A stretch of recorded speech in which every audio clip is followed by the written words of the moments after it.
My family abandoned me in a coma at hospital to enjoy my sister's baby shower, later begged for my help, but my answer crushed their hopes. My name is Emma. I'm 28 years old, and I work as a nurse at Oregon Health and Science University Hospital in Portland. I never thought my life would completely change because of a storm and a decision I made on an ordinary Tuesday in October. It was almost midnight when I left the hospital after a 16-hour shift. The rain was beating hard on the asphalt, and the wind made the trees dance frighteningly.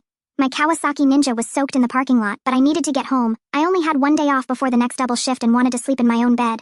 I should have called an Uber. I should have waited for the storm to pass. I should have done 1,000 different things, but I was too exhausted to think straight. I put on my helmet, started the bike, and went out into the torrential rain. The last thing I remember is a tree falling in front of me on Interstate 84.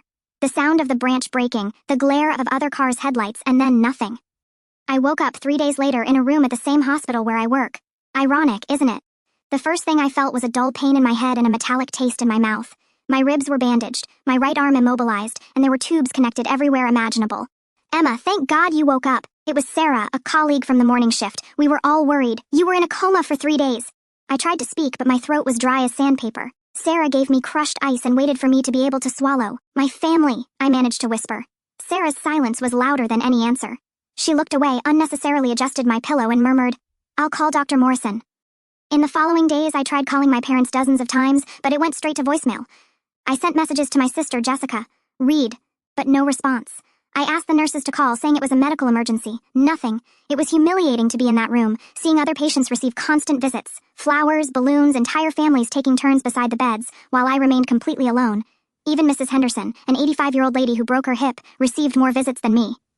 On the 4th day, I finally managed to check my Instagram. That's when my heart broke in a way that not even the accident had managed to do. Post after post of my family in Miami. My mother, Rebecca, radiant, holding pink and blue decorations. My father, Michael, toasting with champagne. And Jessica, my sister, 5 years younger, posing with her 7-month belly amid a luxurious party that obviously costs more than I earn in a year celebrating our first grandchildren. Twins Emma and Noah are coming soon. Family is everything. Blessed by grandchildren, twins, baby shower, family is everything. That caption pierced me like a knife. While I was unconscious fighting for my life, they were celebrating babies that weren't even born yet. While I was begging for a call, a message, any sign that they cared, they were posting happy photos with the hashtag family is everything. I cried until I couldn't anymore. Sarah found me like this at the end of her shift and said nothing, just held my hand. I think it was at that moment that I really understood to my own family I was completely disposable. 5 whole days passed since I woke up. 5 days of absolute silence from my family. I was starting to accept that maybe it was better this way. At least now I knew where I stood when my phone finally rang. Emma. My mother's voice sounded irritated, as if I had interrupted her doing something important. Mom, thank God. Listen, Emma, I know you had your little accident, but you didn't need to keep calling everyone, dramatizing the situation. Little accident. I was in a coma for 3 days, and she called it a little accident. Mom, I almost died. I was in a coma for 3 days. I broke 3 ribs, fractured my wrist, had a severe concussion. Emma, please, you've always been dramatic. Look, we're all very busy here with really important things. Jessica is pregnant with twins, in case you forgot. Our first grandchildren. She needs all our support now. I felt like I had taken another punch to the stomach. But Mom, I'm your daughter too. Of course you are, dear. But you're already an adult. You can take care of yourself. Jessica is in a delicate phase of pregnancy and needs family nearby. You understand, don't you? No, I didn't understand. I didn't understand how a mother could hear that her daughter almost died and respond with such coldness. Nobody even came to see me, Mom, not even a call. Emma, stop it. Nobody has time for your dramatizations now. We're focused on what really matters. The babies are born in 6 weeks and there's still a lot to organize. Dramatizations? Mom, I was hospitalized, and now you're fine, aren't you? So stop making a storm in a teacup. We need to go. Jessica has a medical appointment in half an hour.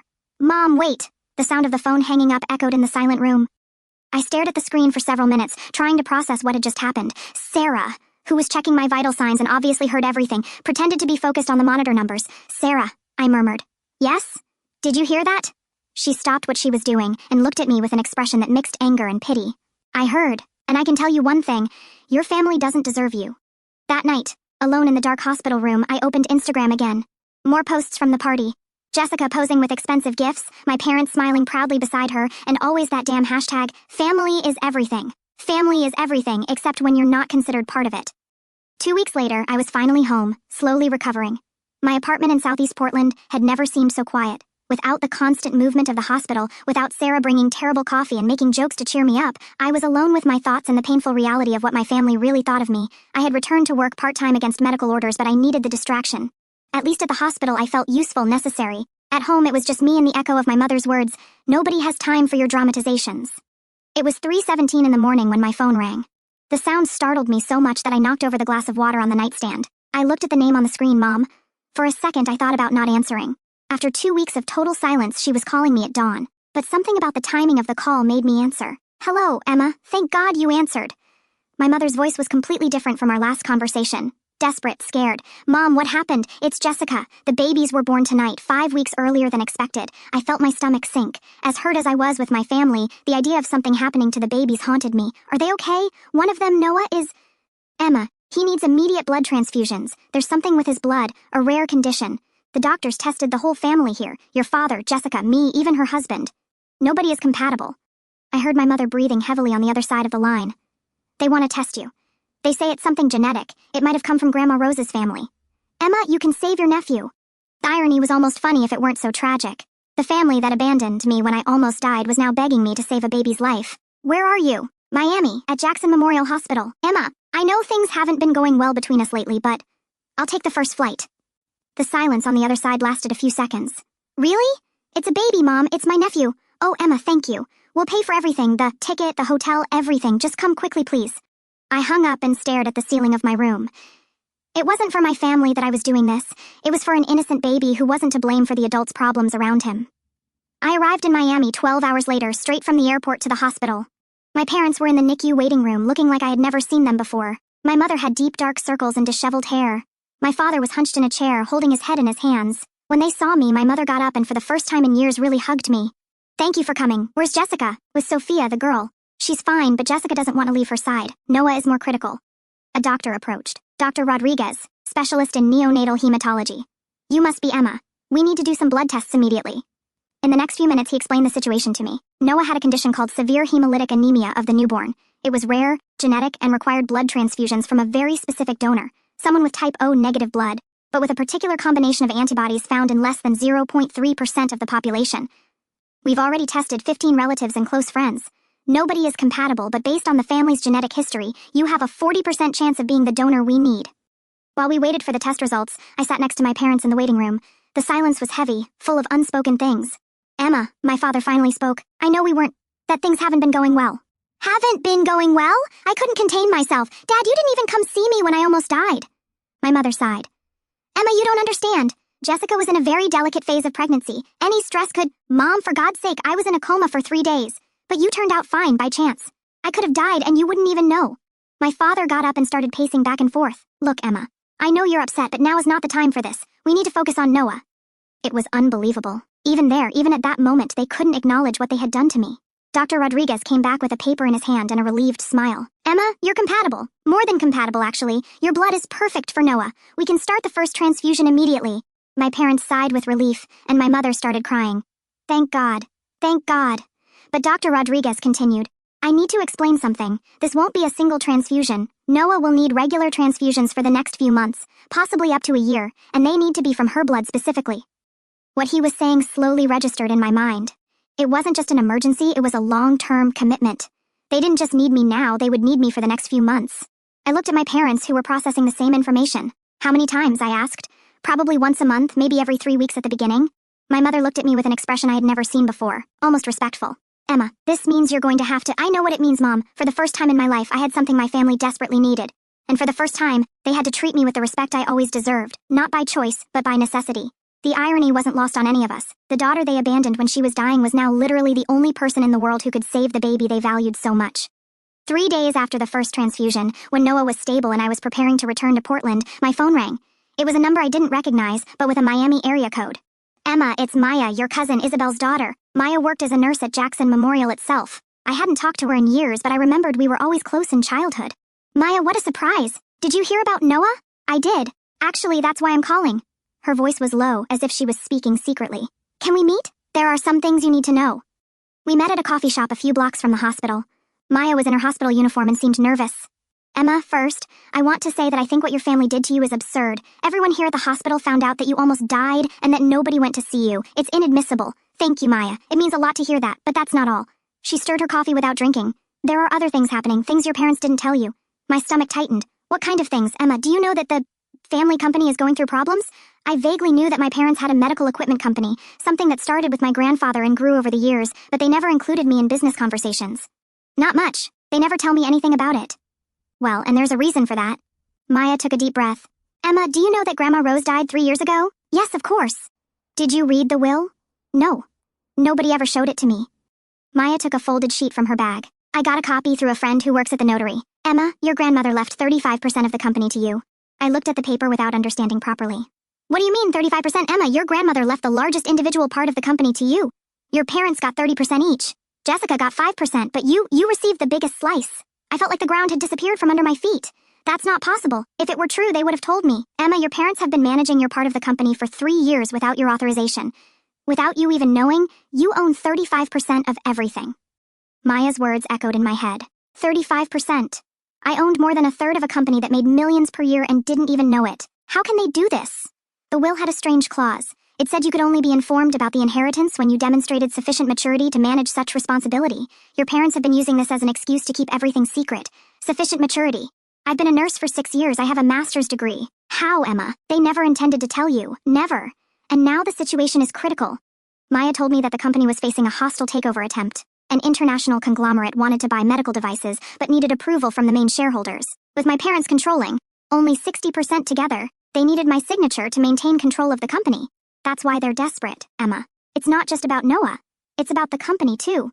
If you find out about the inheritance and decide to sell your part to the buyer, they lose everything. I was silent for several minutes processing everything. Maya, how did you find out all this? My boyfriend works in the company's legal department. He told me that your parents are in a panic because they can't locate you to sign the documents. Then, when the accident happened and then Noah's situation, he connected the dots. Did they know I was in the hospital? Of course they knew. But they decided it was better not to bother you while you were recovering. What irony, right? I returned to the hotel that night with my head exploding. 35% of a multi-million-dollar company, 3 years of profits that belonged to me being used to finance my family's luxurious lifestyle, and all kept secret. The next day, I received a call that would change everything.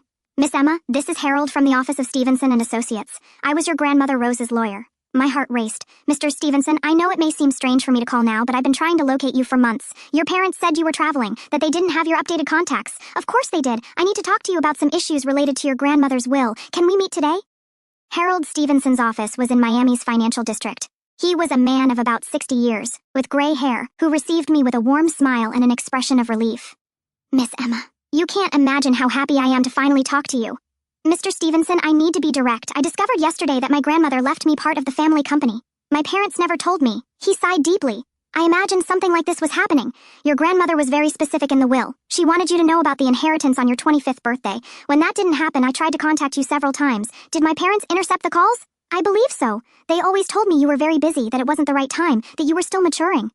Harold opened a thick folder and put several documents on the table. Emma, your inheritance isn't just the 35% of the company. Your grandmother also left royalties from 3 medical patents she developed in the 1980s, rights to the company's most profitable product, the CardiGuard Pro, which was inspired by a conversation you two had when you were a child, and a trust fund of $2.3 million.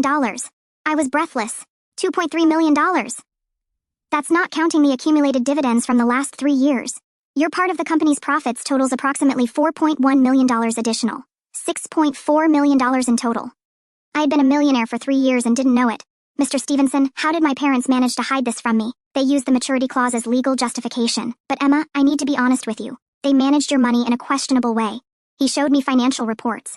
My parents had used my part of the profits to expand the company, buy a mansion in Coral Gables, finance Jessica's luxurious lifestyle, and even pay for the extravagant baby shower party. They basically used your money as if it were theirs. Is this legal? Technically, they are the legal administrators until you claim the inheritance, but ethically, it's very questionable. Harold handed me a pile of documents. Emma, you need to decide what you want to do. You can take immediate control of your inheritance. You can question your parents' administration of the last 3 years, or you can try an amicable agreement. I took the papers with trembling hands. And if I want to sell my part of the company, it's your right. Actually, there's an international consortium very interested. They've already made an offer of $12 million just for your part. $12 million. I left Harold's office in shock. My family had not only abandoned me when I almost died, but had also hidden from me the fact that I was a multimillionaire. They had used my own money to finance a life of luxury while I worked double shifts to pay for my small apartment in Portland. But now I knew the truth, and for the first time in my life, I had real power over them. I decided not to say anything to my parents immediately during the next 3 days while Noah recovered from the second transfusion. I observed my family with completely different eyes. Every gesture, every conversation, every decision they made without consulting me gained new meaning now that I knew I owned more than a third of everything. My father made several business calls in the hospital corridor, always talking about maintaining family control and not letting strangers take over the family legacy. My mother spent 2 hours planning the decoration of the baby's room, a project that would cost $40,000, I discovered later. Jessica spoke casually about the new BMW she would receive as a gift when the babies turned 1 month old. All financed with my money. On Thursday, when Noah was stable enough for me to return to Portland, I requested a family meeting. We need to talk all together. We met in the hospital cafeteria. My parents seemed surprised by my seriousness, but Jessica barely looked up from her phone. About what? My mother asked. About our family. About how things are going to work from now on. My father frowned. Emma, if it's about the transfusions, we already talked. We'll pay for all your tickets, accommodation, everything. You won't have any expenses. It's not about that.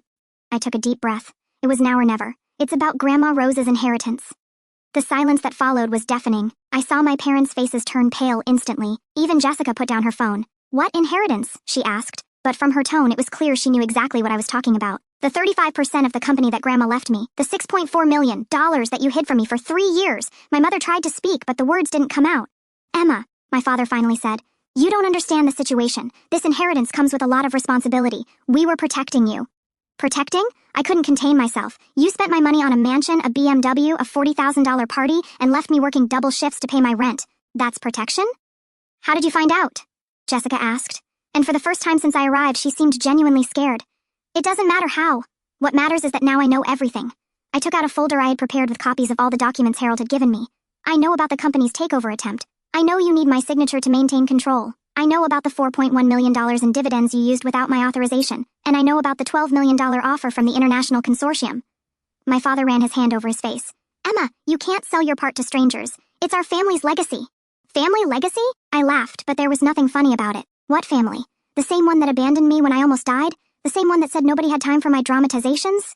Emma, you're being unfair, my mother said. We had our reasons. Your reasons were that you were too busy spending my money to care about me. The movement in the cafeteria stopped. Several people were looking at our table. Jessica looked like she wanted to disappear. Lower your voice, my father whispered. Why? Ashamed that people know how you treat your own daughter? I looked at each of them one at a time. Do you want to know what the cruelest irony of this whole situation is? You abandoned me when I was dying because you thought I wasn't important, but now you discover that you not only need my blood to save the baby you value so much, but you also need my signature to save the family company. I am literally the most important person at this table, and you spent years treating me like garbage. My father tried to speak, but I wasn't finished. And you know what's even more ironic? You always made me feel like I was the problematic daughter, the dramatic one, the one who didn't fit in. But I was Grandma Rose's favorite. She left me the biggest part of the company because she knew I was the only one who really cared about the family legacy, not just the money. Jessica finally spoke, and her voice was trembling. Emma, look, I know things weren't ideal, but you can't destroy the company because of that. There are many people who depend on jobs there. Now you care about other people, Jessica? How interesting. Emma, for God's sake, my mother said. What do you want? Money? We can give you money. With my own money? I laughed bitterly. How generous.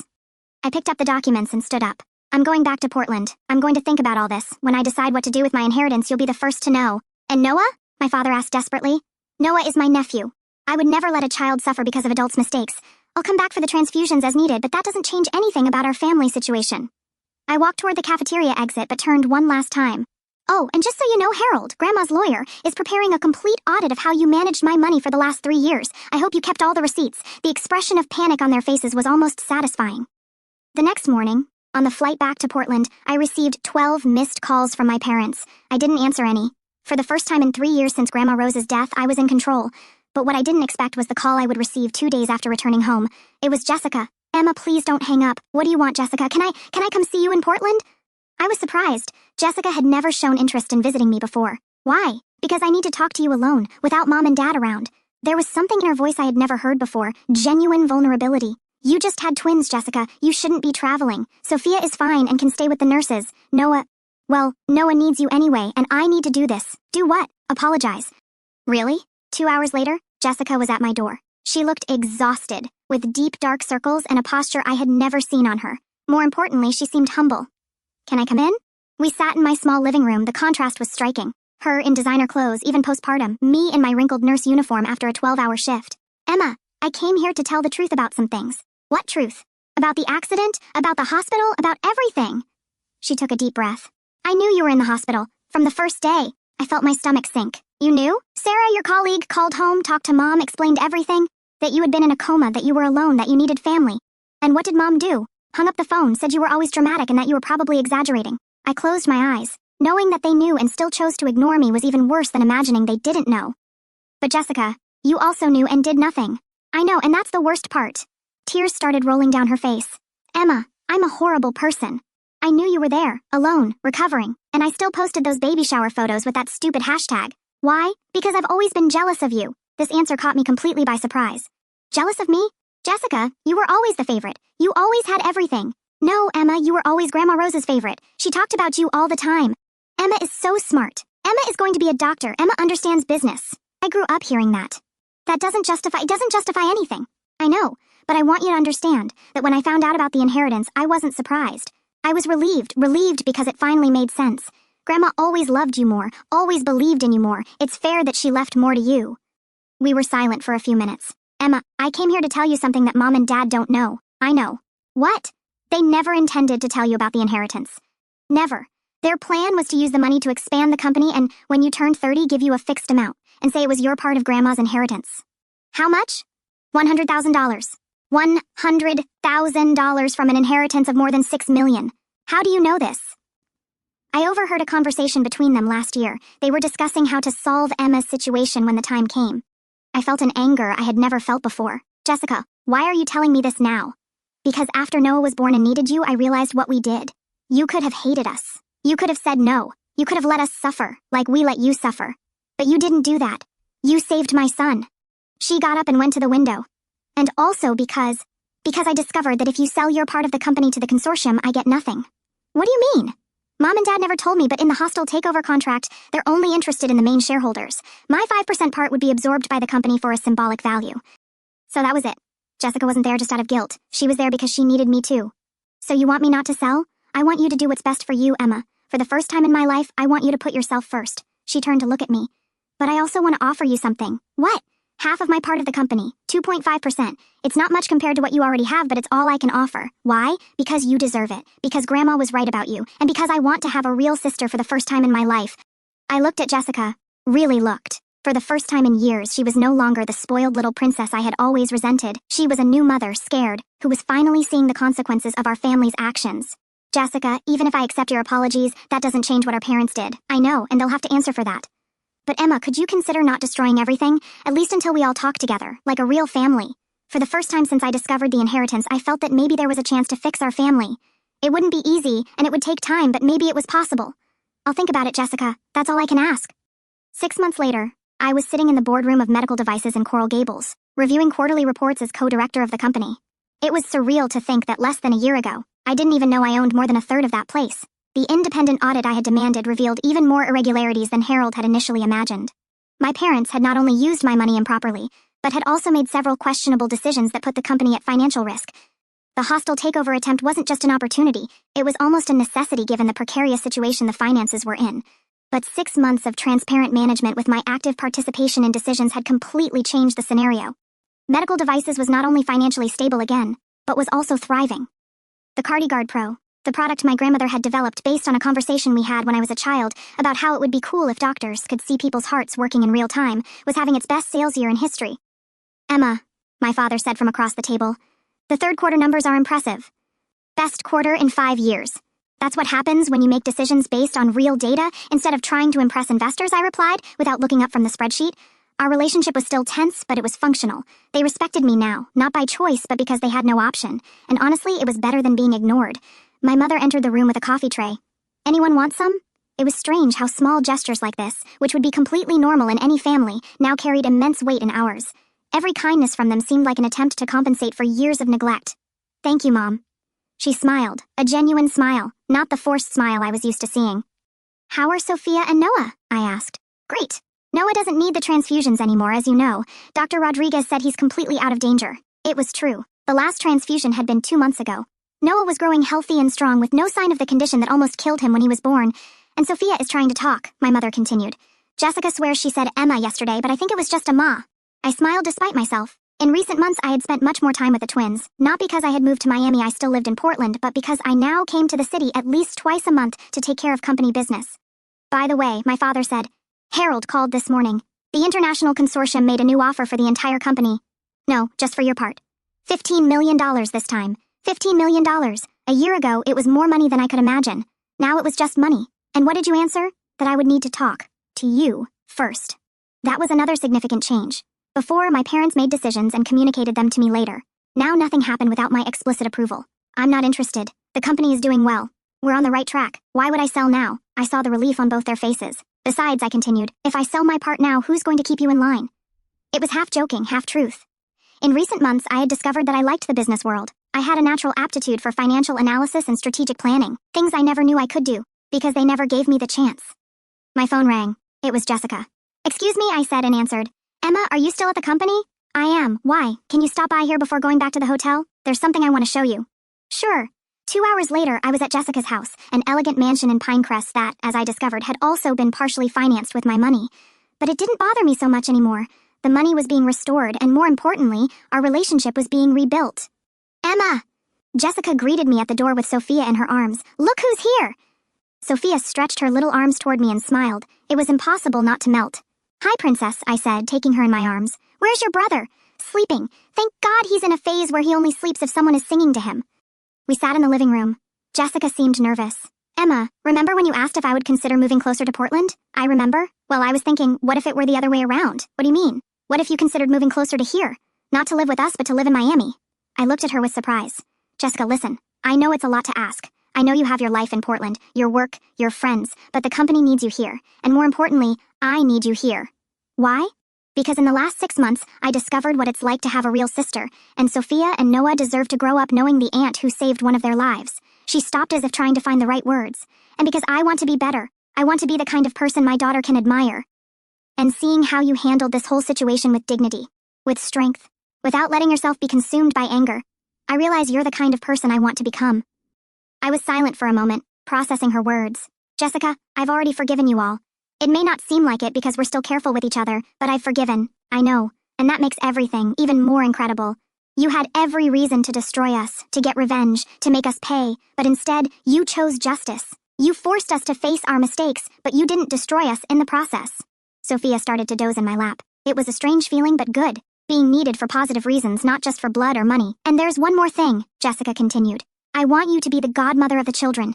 Jessica, don't answer now, just think, okay? About everything, about the move, about being godmother, about having a real family. That night, in my hotel room, I called Sarah in Portland. How was the meeting, she asked.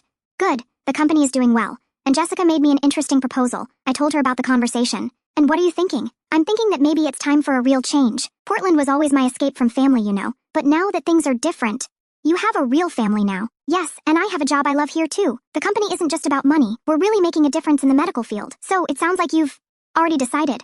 Maybe Sarah was right. 2 months later, I was officially living in Miami in an elegant apartment in Brickell that I chose and paid for myself with my own money this time. I had accepted an official position as VP of Strategic Development at Medical Devices, and I had also accepted to be godmother to Sophia and Noah.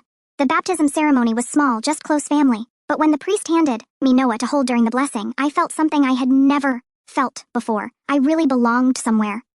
After the ceremony, we were all in my parents' garden, which I now called the family house instead of their house. My father approached me. Emma, can I talk to you for a moment? We moved away from the group. I want to tell you something. I should have said a long time ago. What? You saved our family. Not just Noah, the whole family. You forced us to be honest with each other for the first time in years. You gave us a second chance we didn't deserve. Dad, no, let me finish. Your grandmother Rose was right about you. You were always special, always the strongest of all of us, and we were too stupid to see it. I felt tears forming in my eyes. Thank you for saying that, and thank you for not giving up on us. That night, sitting on the balcony of my new apartment, looking at Biscayne Bay, I thought about how my life had completely changed in less than a year. The accident that left me abandoned in the hospital ended up being the catalyst that revealed not only my true financial worth but also my true worth as a person. I picked up my phone and opened Instagram. I hadn't posted anything in months. I had stopped using social media obsessively after everything that happened. But that night, I felt like sharing something. I posted a photo from the baptism ceremony with Sophia sleeping in my lap and Noah smiling at the camera. The caption was simple, proud godmother of my nephew and niece. Family isn't perfect, but it's real. New beginnings, real family, gratitude. Sarah was the first. You deserve all this happiness and more. Love you, friend. Maya commented, what a beautiful transformation. You shine, cousin. Even some colleagues from the hospital in Portland sent loving messages. But the comment that touched me most was from someone unexpected. My mother, my beautiful and strong daughter. Thank you for teaching us what family really means. I love you more than words can express. They were just words on a screen, but coming from a woman who used to tell me that nobody had time for my dramatizations. They meant everything. A few weeks later, I received a call I didn't expect. Emma, this is Dr. Morrison from Oregon Health. Dr. Morrison was the doctor who took care of me during my hospitalization after the accident. Doctor, what a surprise. Emma, I'm calling because it came to my attention that you moved to Miami and are no longer working as a nurse. That's true. I now work at the family company. Well, I have a proposal for you. The hospital is expanding our medical equipment program, and we need someone with your clinical experience and, from what I've heard, your new business experience. It would be a consulting position, part-time, working remotely from Miami. Interested? It was perfect, a way to maintain my connection to medicine without giving up the new life I was building. Very interested, doctor. Great. I'll send you the details. And Emma, I'm glad to know you found your place in the world. You deserve it. After hanging up, I realized that was exactly it. I had finally found my place in the world, not as the abandoned daughter who begged for attention, but as a strong woman who knew her own worth and wouldn't accept less than she deserved. 6 months passed since the move to Miami. Medical Devices was having its best year in history. Sophia had taken her first steps and really said, Aunt Emma, clearly it wasn't Grandma's imagination. Noah was a chubby and healthy baby who laughed whenever he saw me. My parents and I developed a relationship of mutual respect. It wasn't the warm and cuddly family I had always dreamed of having, but it was honest. They respected me. I respected them, and we made decisions together, both personal and professional. Jessica and I became real friends. Not perfect sisters, but two adult women who were learning to know and respect each other. She enrolled in a business administration course, saying she wanted to really contribute to the family business, instead of just spending the money. And me? I became exactly who Grandma Rose always knew I could be, a strong, independent woman who knew her worth and wasn't afraid to demand it. On the last Sunday of December, we were all gathered at the family house for the end-of-year lunch. It was a tradition my mother insisted on reinstating, because real families get together regularly, she said. I watched Sophia playing on the floor and Noah sleeping peacefully in the portable crib, Jessica sitting next to me reviewing course materials, my parents in the kitchen preparing dessert together for the first time in years. I felt a deep peace. My phone vibrated. It was a message from Sarah. How's life as a millionaire businesswoman? I smiled and replied, better than I imagined. But not because I'm a millionaire, because I finally have a family that values me. And you deserved every second of that happiness. Happy New Year, friend. Happy New Year. I put away my phone and looked around the room. A year ago, I was alone in a hospital room, abandoned by my own family, not knowing I was a millionaire, working double shifts to pay the bills for a small apartment in Portland. Today, I was co-owner of a thriving company, had a job I loved, a family that respected me, and 2 godchildren who adored me. More importantly, I knew who I was and what my worth was, and I would never again allow anyone to make me forget that. The motorcycle accident that almost killed me ended up giving me life. The family that abandoned me when I was dying discovered they couldn't live without me. And the daughter, who was always considered dispensable, became indispensable. It wasn't a fairy tale ending. It was better than that. It was real, it was deserved, and it was mine. Sophia yelled, Aunt Emma! From across the room and ran wobbling in my direction. I picked her up and she gave me a slobbery kiss on the cheek. I love you, Auntie. I love you too, Princess. And in that moment, looking into my goddaughter's innocent eyes, I knew that all the pain, all the struggle, all the journey had been worth it. Because now I was no longer the forgotten daughter. I was Aunt Emma, the co-director, Noah's savior, the respected daughter, the true sister, the woman who knew her own worth. And I would never be less than that.